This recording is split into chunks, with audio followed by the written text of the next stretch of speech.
Today, I'd like to talk to you a little bit about awareness because that's where everything starts. If we're unaware, if something's going on inside of us that is below the level of our consciousness, below the level of our awareness, we're not going to know to fix it because we're not even conscious of it. Now, take, for example, a person who feels anxiety. It could be in any situation, but in this context, we're talking about fear of riding your horse. So before you ever even go to get on the horse, when you're saddling him up or getting him ready to ride, you're going to start thinking thoughts that are going to trigger neurochemicals flooding your bloodstream, which in turn are going to cause sensation. Now, most people miss the thought and they catch the body sensation. You might ask them, so what's happening before you go to ride your horse? Run me through the process.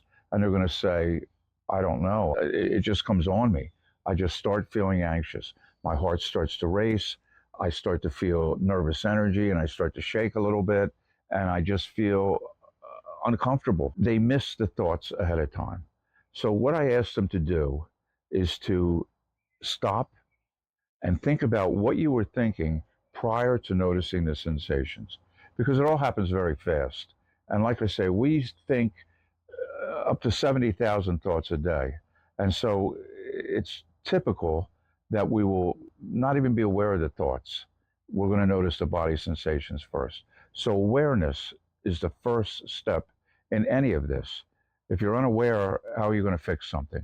So once you pay attention to what your thoughts are and what the corresponding body sensations are, you can do something. You can have some reframes ready. Suppose the thought is, I'm afraid I'm going to fall off my horse. That may be a legitimate fear. But if you think about it, how many hours and hours have you ridden without falling off your horse? And if you're riding in a Western saddle, which has longer stirrups, the seat in a Western saddle is very deep. It's almost hard to fall off of a horse when you're riding in a Western saddle, unless you're riding a rodeo bronc.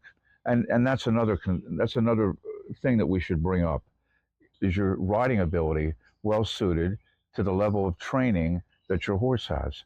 If you have a real bad actor, a horse that doesn't behave himself, and he's too much horse for you, the truth is you're probably in a little over your head, and you should consider selling that horse and getting a horse that's more matched with your skill level as a rider. If you don't do that, the other option is to get the horse trained by a professional or increase your skills by training with a good riding instructor so that you're better equipped to handle whatever comes up. So that's just an example of how you might reframe. I'm afraid I might fall off.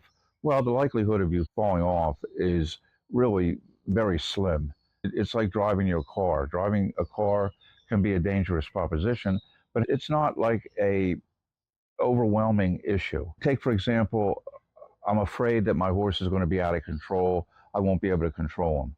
Now, there may be moments when a horse gets the better of you, but again, look back. Are you suited for riding this horse? Is your skill level commensurate with the training that the horse has?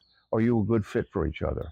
It's a hard question, and so either get the horse better trained or get yourself better trained so that you fit with each other. Look for more. Tom Mulryan, equestrianhypnocoach.com.